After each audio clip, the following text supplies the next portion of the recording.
So I talked way too much in part 1, so this have to go into part 2. All right, to sum it up, do I think that this light was a success project? And yes, I would say so. For what it is, I think it's a complete success. Utilizing the original driver and making it work with XHP35 was a big deal, okay? And being able to retain all of the original features that it have, what else can we ask for? All right, it did not work with our circuit, but that's okay. There will be other future projects that will utilize the very new, relatively new XHP35 LED, okay? And there's still room for this circuit to grow somewhere else. But in this light, in this particular light, I think that it is very, very well-rounded as is. Being able to retain all these features and not overdriving these XHP35, we still get very good lux, very high output, and the heat will be greatly tamed. Comparing it to the T6VN, I already think it's an improvement and it's a step up over the T6VN, especially in terms of build quality and in some ways performance. All right? So yes, I do not think this project is a failure. I think it's a great success.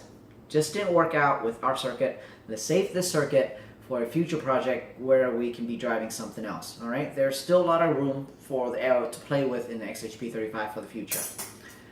All right, so this light being a very good light that it is, there's one thing that I really, really like about this light, which is the user interface. All right? It's possibly half the user interface that I would want in almost all my light, okay? I really like Driver VNX 2 because of user programmability. I can make it complicated or simple, but if Driver VNX 2 did not exist, I would want all my momentary light to have a similar user interface to this one, all right? All right, from off, click to turn on, click to turn off. It will turn on in the last mode memory. From off, if you double click, you get instant turbo. Amazing. From off, if you press and hold, you get a really low, almost low enough that I can look into the LEDs without blinding myself. So that is a very, very low, not moonlight, but a low, a legit low, all right, with 4 LEDs. I did not measure, but this looks to be maybe 20, 30 lumens, something like that, I don't know. But it's low, all right? And there is no, it's probably current regulated because on the lowest level, I still don't see any pulse width modulations flickering. That's great news. So from off, you can access instant low. You can access instant turbo. What's not to love, right? And that's double click. Let's try triple click. 1, 2, 3. Okay, so triple click doesn't do anything. So now we know it's just press and hold for low and double click for instant turbo. Let's turn the light on now and see what it does. So click to turn it on. Press and hold. We'll cycle through the different levels, right? All right. So while it's on, a double click will also get it into turbo, okay? And then a single click turns it off, and it will turn back on in the last mode that it was left on, except for turbo. All right. So double click in turbo. Double click again gets you strobe. Double click gets you turbo. Double click gets you strobe. So very, very good UI. You have instant access to the lowest mode and instant access to the highest mode from off by press and hold or double click. And while we're on, double click for turbo or double click again for strobe. I don't think there's an easy way to access strobe from off. So you would have to double click to turn the light on and double click again to get strobe. So it's not that slow. Let's say I really wanted strobe from off. I'll have to double click twice.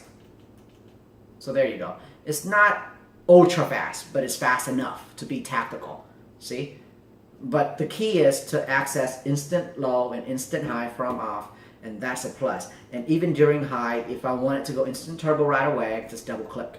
So I think that UI for me is perfect. All right.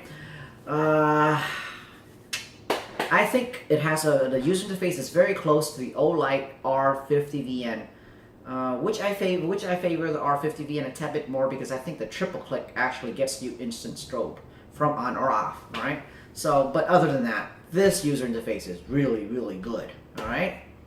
And that is about it. All right. Keep an eye out for Driver VNX are. Hopefully someday we can utilize this circuit. But for now, for a 4 LED light, this would possibly be my recommendation next to the T6VN. Let's call it a tie, all right? If you can only put your money towards one, think hard, because they're really, really close. They have their both pros and cons, and I've went through them both. But honestly, you really can't go wrong with either. These are the best of the best, okay, in terms of high output thrower. Not to be confused with dedicated thrower, with single LEDs, ultra large reflectors, that only throws a tunnel vision beam. Okay, that'll be all. Thank you guys.